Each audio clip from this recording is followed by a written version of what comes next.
thank you, first of all, for inviting me. The thing I loved most about the topic isn't about a 529 or isn't about setting up your kids as employees.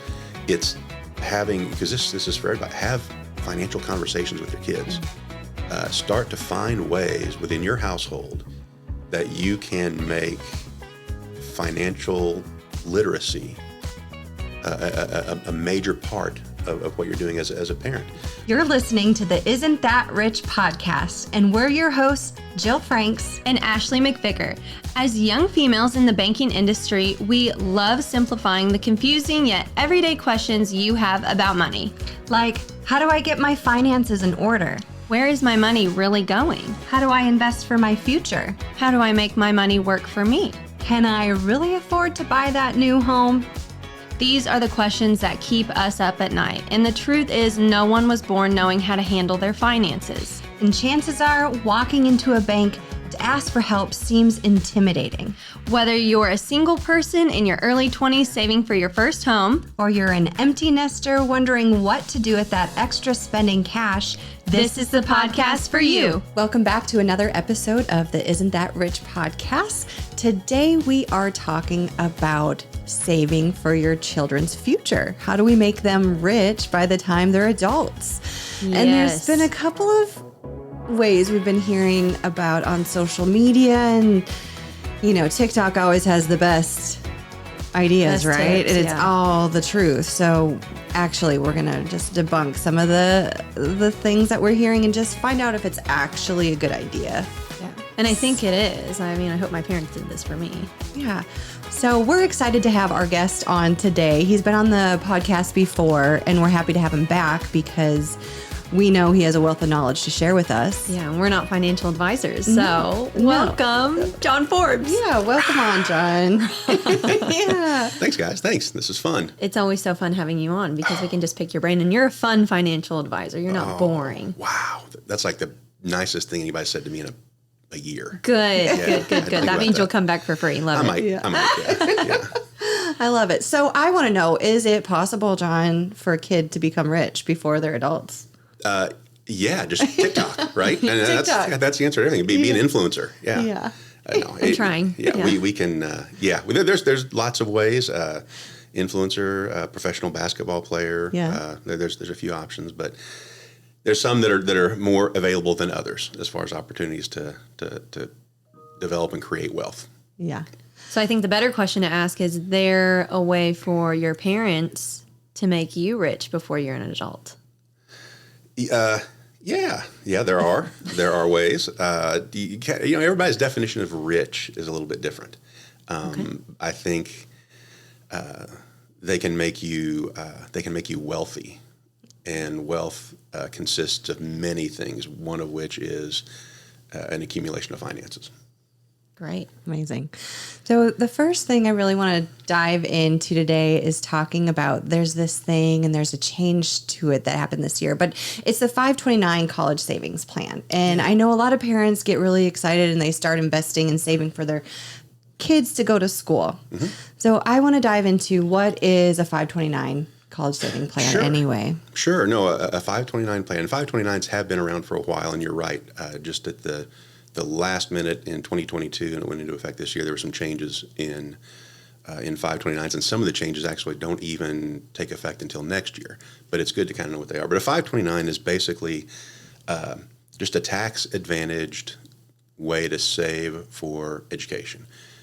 Originally, it was deemed or targeted for college savings, but it can also be used for private school tuition. It can be used for a number of different areas, as long as they're what are called qualified educational expenses. It can be used for vocational school. It doesn't have to be college necessarily.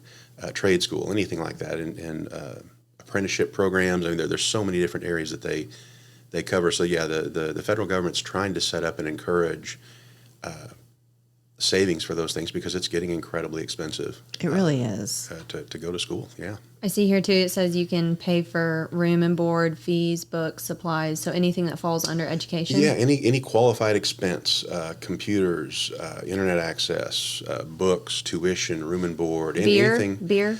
You know, while many would argue that is a critical component of. It's definitely part of the college experience. Theoretically, I've heard that people under the age of 21 consume also. So yeah, Really?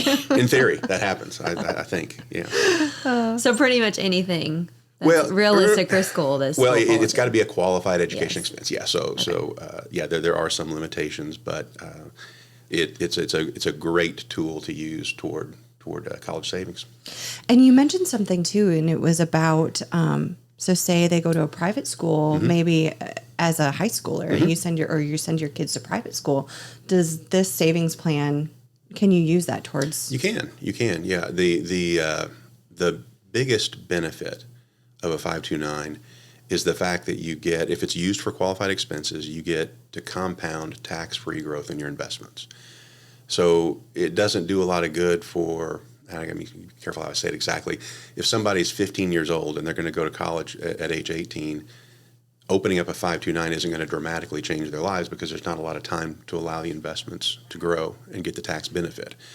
But yeah, if you've got an infant or a young child and you're thinking that 10, 12 years down the road, this is money that you could compound and grow and use for private school, Christian academy, any number of things that would be eligible as long as it's a qualified expense. So it doesn't have to wait until they go to college. You can use it before, but the key is just to take advantage of the program is to get as much tax-free growth in the account as possible. Okay. So if I was going to send my kid to private school when they were 15, let's say, do I take that out as a lump sum and then I'm done, or does it come out in increments and I can keep growing that for my child and into college too to pay for that as well? Yeah, it really depends. It depends on the need and the situation, but you can take out a portion of it each year. Okay. You can,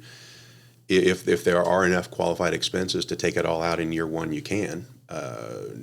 Obviously, I think the goal is to try to save enough that it would pay for more than one semester. Okay. So Right. you would stretch it out accordingly. And when you say tax advantage, that means when you draw, you don't pay taxes on it. Right. If it's used for qualified expenses, Okay. It comes out without any taxes on the gains. Okay. So this is a big question, is we're all fine. What is the limit? What is the cap to Contribute to this? contribute? Well, and there are some general caps, but I'm probably, I need to create like a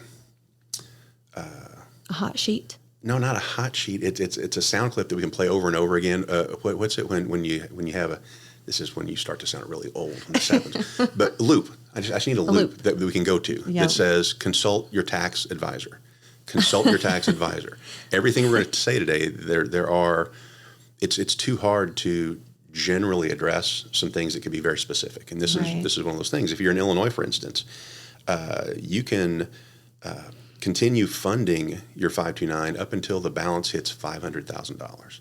And that's yearly? No, the 500,000 is the accumulated growth of the account. Once it hits that level, you can't put any more in it. Okay, Now, so 500 is the max. For Illinois. I don't know. Right, for Illinois. It's different for different states. Oh, okay. But I don't know of too many people that have accumulated $500,000 in a 529 plan, but it can happen.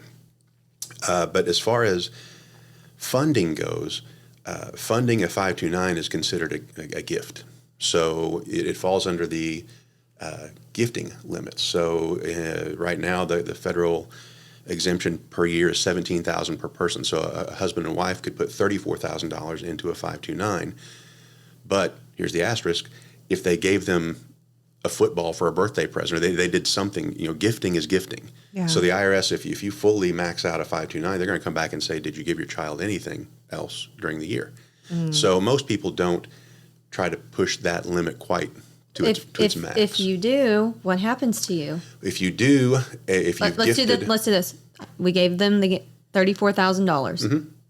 and then they wrote you a check on your birthday for $1,000. Mm-hmm. What's going on? We going to jail? You're not. The kids aren't going to jail. The parents are. No, I'm kidding. The Oh, parents wow. aren't. I was like, oh my gosh, you guys better be careful with this. The parents aren't going to jail. The gifting rules. Basically, if you exceed the gifting rule, you have to take any excess that you gift over and above that amount, and it goes against your lifetime unified credit, which is something that's applied to your estate when you pass away. Is this a whole nother episode we need to do? I've never heard that phrase in my life. Estate planning, yes, we could. In fact, that would be great. Y'all ought to think about this. You ought to have like a group of professionals, maybe financial professional, legal, different people, really? present some ideas together at one time. I think that's a concept that has some potential. I think we should call it the legacy session. That would be- maybe that it would should be be great. September 14th. From 8 to 1 with snacks and coffee. But yeah, you can get now. But here's the other within the state of Illinois, every state, to my knowledge, every state sponsors a 529 plan. That doesn't mean you have to use that state's plan. I've got plenty of clients that use plans that are not based in Illinois. Oh, interesting. But Illinois has a plan, Bright Start and Bright Direction, and one of the incentives that they have for using that is for state income tax purposes, contributions to that 529 plan, if you use the in-state plan, are a deductible state expense. So if you up to $10,000 per person or $20,000 for a married couple, they can put into their 529 for their child or for a grandchild and get a deduction on their state income tax. Okay. Finally. So there's an incentive to use the in-state program. You just have to compare that incentive to what is the performance and what other options are available with other plans throughout the country. But yeah, there are. So when we say 17 and 34, that's true, but that doesn't mean that you can take a $34,000 deduction against your state income tax. You can't. It's not a deductible expense for that amount. Okay. So you said for a married couple, 34,000, 17,000 for single. If I have two nephews and I want to help them fund their college, maybe their parents aren't contributing their college fund. That's something I would love to be able to do for them. Can I contribute the same amount? Can I contribute that 17,000, 34, my husband and I? Is that something we can do? You can gift any amount to anyone you want to. Okay. It's just, as we mentioned earlier, we got to watch an annual contribution limit per recipient. Okay. Another I don't want to call it a workaround, and you can certainly fund your nephew and niece, but you can also change the beneficiary on an account once a year at least. You can change it. So someone once asked me, well, what if I don't have any kids yet? Can I save for a 529? The answer is yes, and it's kind of interesting. The way you do it is you set up a 529 and you name yourself as the beneficiary. So that answers the question I had. Yeah, so you can pre-fund for a child that you may have or adopt or whatever down the road. You can pre-fund it and then just at some point in time switch the beneficiary from you to them. Okay. So again, there are the nerdy world of finance. There's still ways to be a little bit creative that play within the rules as they've been established. Well, that's good to know. So we talked a little bit about taxes. How do taxes work with this? And what about capital gains, all of that stuff? Right. Well, the 529 is similar to an IRA in that if there's a situation where there's taxes, it's ordinary income. It's not capital gains. So you will never get the capital gains unless they change the law. You'll not get capital gains tax treatment on a non-qualified distribution. So let's say the child decides to hike the Appalachian Trail and climb mountains and do all kinds of things and not go to college or not go to school, and you don't use it for them. The money can still come out. It's just the profit, the earnings that have accumulated will be taxed as ordinary income, and there'll be a 10% penalty. So you can access the money even if it's not used for school, but will those taxes be based on their income or their income bracket? Their tax bracket? Most of the time, it's going to be based on the beneficiary's tax bracket, but you can like we said, you can change the beneficiary to yourself, and then it would be taxed at your level. So it depends on who you're wanting really to receive the money, but there are ways around, to determine who's going to get the money and what tax bracket it's going to be paid at.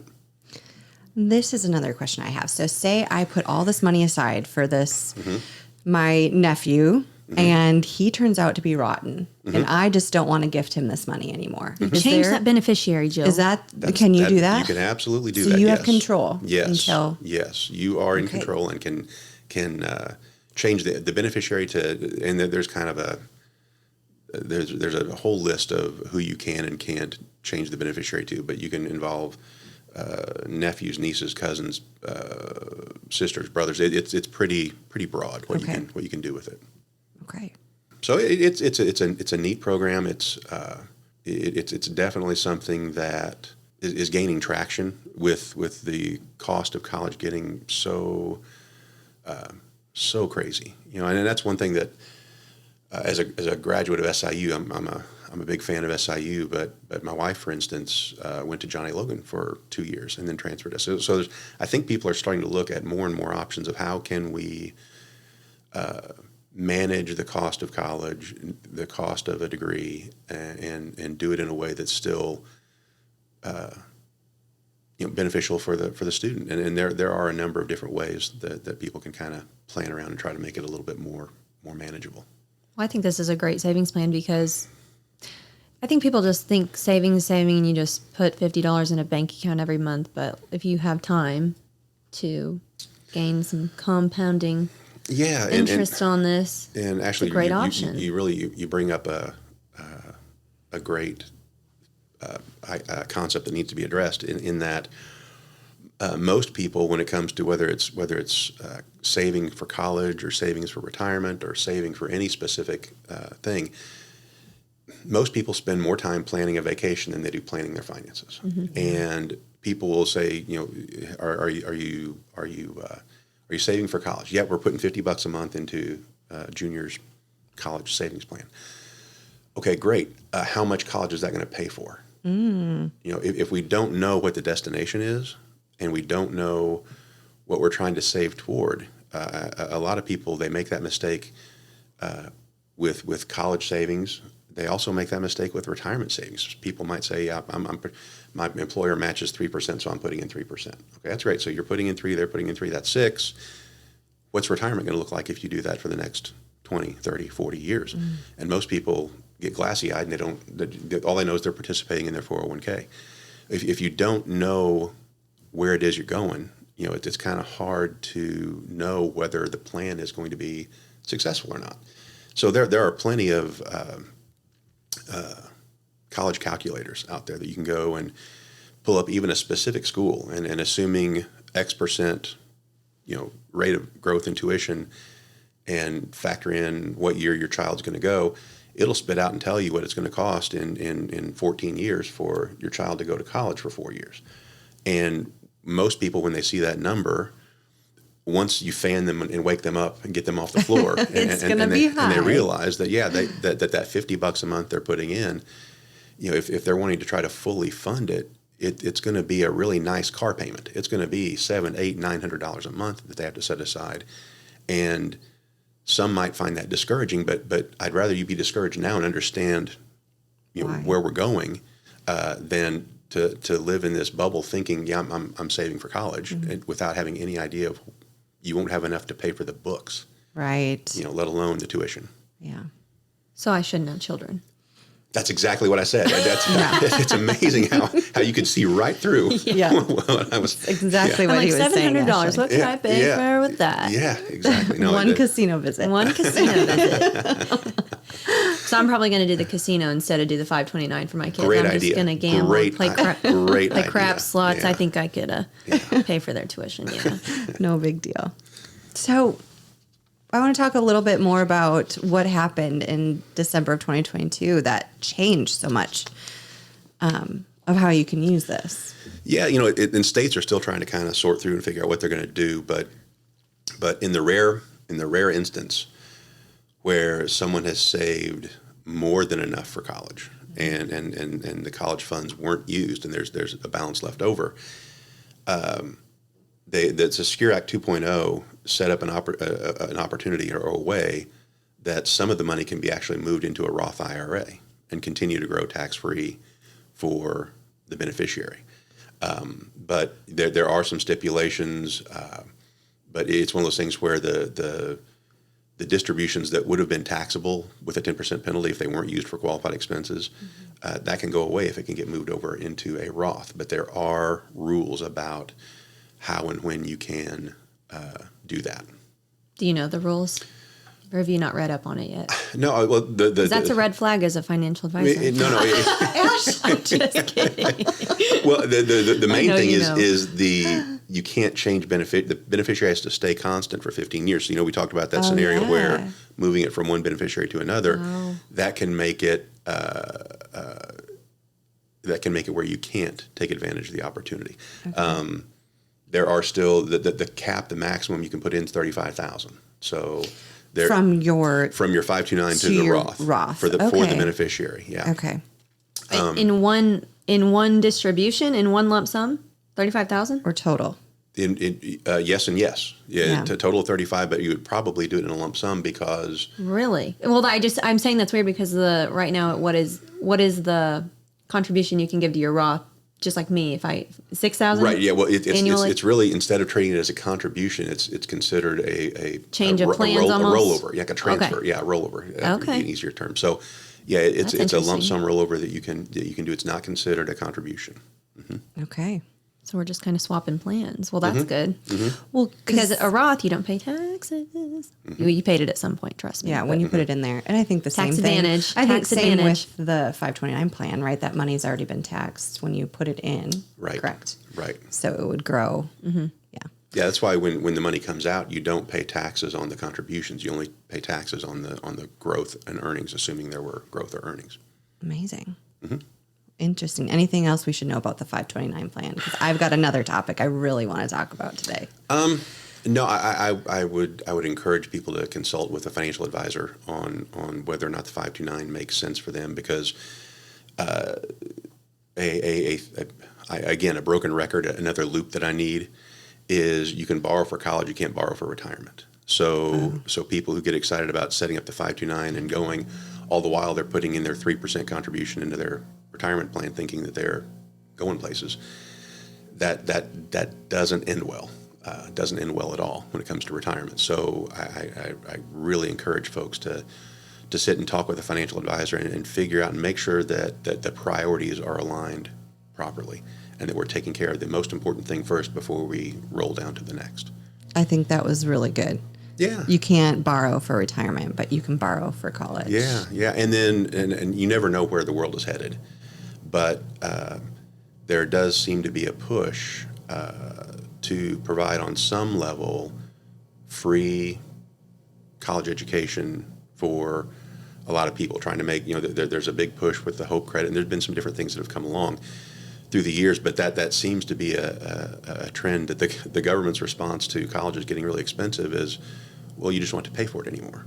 Well, you're paying for it. You just don't know how you're paying for it, or other people are paying for it on your behalf. Yeah, but again, until they figure out a way to finance my retirement lifestyle in the way in which I'm accustomed, they're probably not going to pay for that. Right. So if we have to pick something to make sure that we're getting covered, the base we want to cover first is retirement. So good. Mm-hmm. What's your other topic you wanted to? Well, we're staying on the topic of how to make your kid rich. So we talked about the 529 plan, but what are some other accounts or ways that we can make our children rich? Wealthy, I'm sorry. Well, yeah, because we hear all the time about, your kid being your employee. Or you save, the earlier you save for retirement, the better. So how are we saving for our kids for their retirement? How are we starting them out early? And yeah, I've been hearing all over TikTok, once again, hire your kid as an employee, pay them this amount, have them put it directly in a whatever account or retirement account. That John's going to tell us about. Yeah. So I just want to talk about other ways to save for your kids. of course, after you've already planned for your own retirement. Exactly. About opening a retirement account for your kids, and Yes. if that's even possible. It is possible, and the child has to have earned income. That's the stipulation. Is you can have a Roth, and usually with the kids it's a Roth. Not always, but usually, as long as the child has earned income, that is an option. So what we see, and I think what you're referencing on TikTok, on the TikTok, say that On the TikTok. TikTok. Yeah, on the Facebook, Yeah. on the Google, yeah, that's a little bad humor.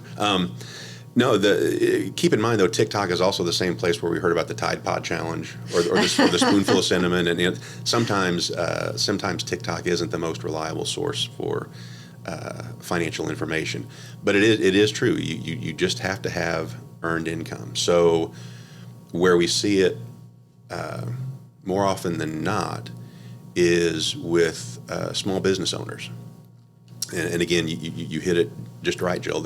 They have their financial planning under control, and they have a goal, and they have their plan. And they know they're funding that fully. Once they're funding that fully, and they do want to look at something for the kids, you can hire your child to work, regardless of age. Your child can work for your small business. So And- little Blakey could be working. My little Blakey, she can work. See, I have heard, and again, let me back up to my original loop that I talked about. Consult your tax advisor for Yeah. all these things, because there are certain businesses that you cannot do this in, and there's certain business structures. You know, if it's an S corp versus an LLC versus a sole proprietorship, there are rules about that. So you can't just blindly go and do what the TikTok says. You can't go do the plank challenge without consulting your physician first. physician. Yeah, but So weak. that's like the most dated TikTok reference I think I could make. I actually felt my back hunch over as I said it. But yeah, it is something that can be done. Consult your tax advisor, but there are ways it can be done. And even with in this age of social media, I am pretty sure there are 10, 12, 13, 14-year-olds that can navigate social media far better than I can. So there are ways, but the key is you can't just put them on the payroll. They have to have a bona fide responsibility, something that they're doing. You have to be able to document what they're doing to earn that money. Now, you can have Blakey or others can be used as part of a social media, the face of the company type thing, and get involved in social media marketing and do some things. So you have to have responsibilities and something that you can assign a value to that income. So having the kids sweep the floor, and you're paying them $1,000 a month, and they come in 10 hours a month to sweep. That's $100 an hour for sweeping. The IRS isn't going to be really excited about that if they stumble across that. That's not going to be something that they would look at. Usually, it's funny when we talk about wages, we're usually talking about a minimum wage and making sure that a fair wage is being paid. But the IRS is also interested in looking at has a reasonable wage been paid, and they probably would look at $100 an hour for sweeping the floor as not a reasonable wage. So you're just opening yourself up to a lot of other questions. So you have to be sure you're documenting it well and doing it properly. Yeah. But it can absolutely be done. Again, consult your tax advisor, and it's not always a situation where it can be done, but in many instances it can.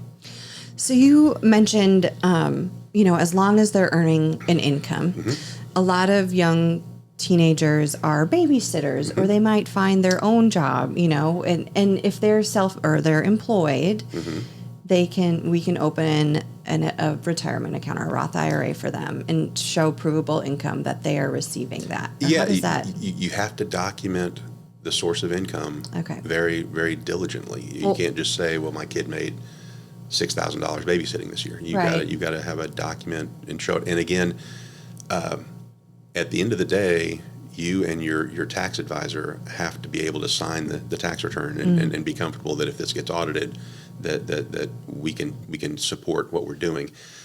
So again, I would strongly recommend in all these situations, yes, you can, and you don't have to have a W-2. That is the preferred way.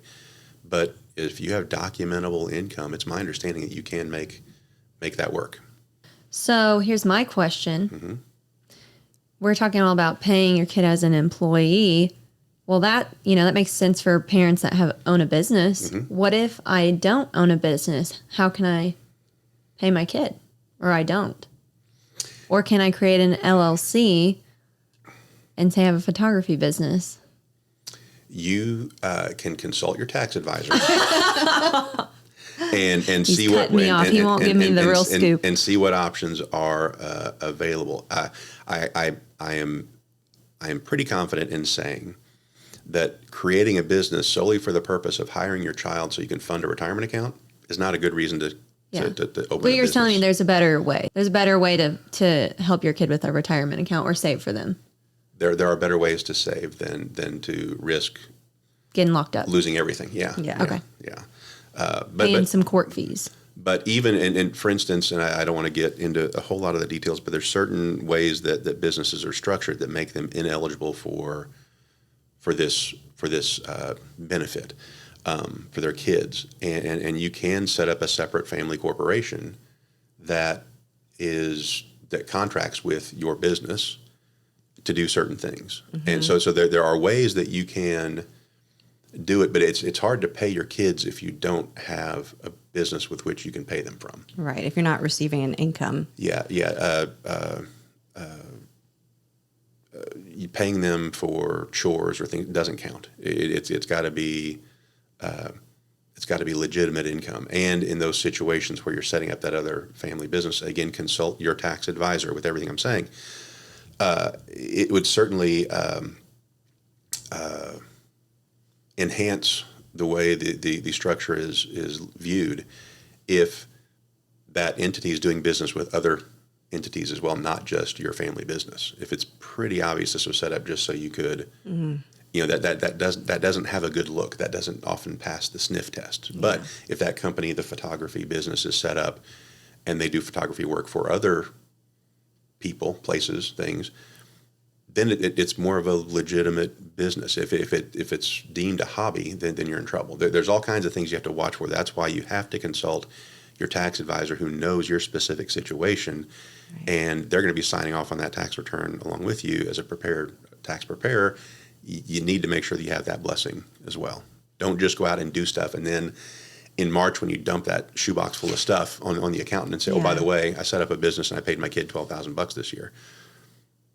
Okay, and I didn't earn any money. That's the wrong time to your tax advisor is going to fire you. Yeah, exactly. Exactly. Yeah. Well, that's great. So there's many ways to save for our children, John, but you are a firm believer in making sure that you have your ducks in a row before you start saving for your kids, correct? Yeah. And I'll let you talk a little bit about that. Yeah, no, you got to make sure the priorities are right. If you are putting $100 a month into a college savings plan, but you've got $20,000 in credit card debt that's charging 19% interest, that's not the right order. Mm-hmm. We need to start at the foundation, with folks. And this is a conversation I have all the time. How are you doing? What kind of cushion do you have? What kind of reserve do you have so that if life throws you a what if, and it's going to throw you a what if, have you got some money set aside so that the response isn't going to a credit card? It's having a cushion set aside. So once that's the foundation. And then from there, the next question is, okay, how are we doing with debt? What kind of debt do you have? I'm perfectly fine with house debt. Some auto debt, depending on the rate, but especially when we get into unsecured debt, we really want to make it a priority to get that knocked out. Because again, if you've got a credit card and they're charging you 13, 14, 20% interest, and your answer is I'm going to switch it to this other one that has no something, but they charge you a 3 or 4% fee up front to do that. Right. That's expensive too. So it's people that play that, let's pass the buck to some other 0% APR for a while. We have an episode about that, and it's really good. Yeah. You got to be careful. You got to be careful about that. So again, because there's two things. Number one, carrying that debt is a problem. Number two, not servicing it, not paying it down. If the answer is shifting it to another 0, that means you're still creating you haven't addressed the problem that created it in the first place, which is I'm spending more than I'm making. Mm-hmm. You got to get some control there and get that paid down. Once we get those things under control, now we can start talking about savings. And even then, I'm going to argue that the child is not the priority there. The first one is, retirement is the big one. Mm-hmm. But oftentimes people have other goals as well. It might be buying a house. It might be buying a vacation home. It might be getting a pontoon boat that they want to have out on the lake. There's any number of things that they want to do. And until you've kind of thrown that out there and kicked it around with a financial advisor that can tell you, okay, you want to buy that pontoon boat. When are you wanting to do that? Well, I'd love to do it as soon as possible. Okay, how much is a pontoon boat that you're looking at? Figure out the amount. And it's not rocket science. Sometimes I do have to take off my shoes and socks if the numbers get bigger than 10. But if we take advantage of everything we got. But you can set up a plan. Say, okay, look, set aside $800 a month for the next X months, and that's going to be your pontoon bucket. Yeah. And let's get that figured because not everything is retirement. So we want to try to set up financial strategies that don't involve borrowing as the solution every single time. Yeah, that's so good. Mm-hmm. So you need to take care of yourself before maybe you're giving all your money to your children for them to be wealthy one day. They need to work and live your life too. Yeah. We always focus on our children. I think that's like you work for the money too. You need to spend it on yourself as well. Yeah. Yeah. It's I think of the analogy when you get on the plane and they say when the masks drop, put yours on first. Yeah. Well, it's not because you don't love your kids. It's because you've got to be functioning and able to support and do what you need to do, or everyone loses. And hopefully you're raising children to be able to be prepared for these things too, to be prepared to save for their own retirement. So hopefully when they get to that stage in life, you will have prepared them as well. Yeah, Jill, and show them that you've taken care of yourself. The key there, it's very hard. It's very hard to get 35-year-olds to focus on retirement. It's exponentially harder to get 25-year-olds to focus on retirement. When we're talking about 5-year-olds or 10 or 15-year-old, retirement is such a so the way I think that I've seen that it works best is everybody has goals. Everybody has something they want to achieve. Even a 5-year-old that they want. They saw this. LeBron Tickle me, James. Elmo. That was like okay. I was going like a 5-year-old. LeBron James jersey or something. Yeah. Something that's kind of it's not cheap. Yeah. But knowing that if they get an allowance, how much of this allowance do you need to set aside and show them? And I've had a lot of success with this also, and with other parents. Say I'll match it. Whatever you put in that savings account, we'll match it. So if you put in $20 this month, we'll put in $20, and show them how. Where it might have taken you 6 months to get this thing you wanted on your own, by getting a return on your money, because the kids don't understand compounding yet, but they understand if I put in 20 and it's suddenly 40, I made money, right? And it incents them to want to do it more and more. That's the thing is we have to create an incentive where possible to encourage our kids to see the value of saving, and when they see that, then it becomes much easier. When they're 15, when they're 20, when they're 25, to understand the concept of putting off what I could have today for something tomorrow. Yeah, not that instant gratification that we're so used to. Yeah, exactly. So, Prime ain't prime anymore, guys. Yeah. Actually, it was the other day for me, but anyway, that's a different topic. So, John, if you were to leave our listeners with one piece of advice from today's episode, what would it be? Consult your tax advisor. I knew he was going to say that. No, I had to do that. That just seemed like the thing to say. The thing I love about this topic, you guys, and I'm so glad you thank you first of all for inviting me.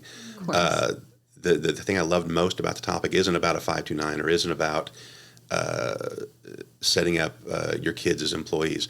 It's having, because this is for everybody, have financial conversations with your kids. Start to find ways within your household that you can make financial literacy a major part of what you're doing as a parent. That's one of those things, back in high school, Pythagoras. Who the heck was Pythagoras? I don't know, and I don't think I've ever used it. But when my mom and dad encouraged me when all my friends were working at Dairy Queen, and I thought the cool thing would be to work at Dairy Queen. And my dad explained the idea of why don't you mow a yard? And then told, we started to sit down and do the math. Back then, the minimum wage was like $3 an hour. Yeah. And I could mow a yard, and it took me about an hour and a half. And this sweet little lady down the road paid me $15 to do it. Started to do the math, and I can make $10 an hour instead of $3. And so planting those seeds of entrepreneurship and planting those seeds of, how do you get ahead? It's not necessarily by trying to work the system. Mm-hmm. It's by working in the system and creating incentives and creating a desire for young people to see what money can do for them if they make smart decisions. So I love the fact that you're having this conversation. I think brings up for everybody an opportunity to go back and realize, am I doing as good a job as I can with encouraging my kids, how to financially plan for themselves. And you can do it literally at any age. So good. Well, thanks for being on with us today, John. Can't wait to have you back. Thank you. Enjoyed it. Thank you. Thanks for listening, everybody. We'll see you next week. So, Jill, where do we go from here? Be sure to check out our show notes for this episode, and also be sure to follow us on social media and subscribe to our newsletter. And we'll see you next week. See you next week.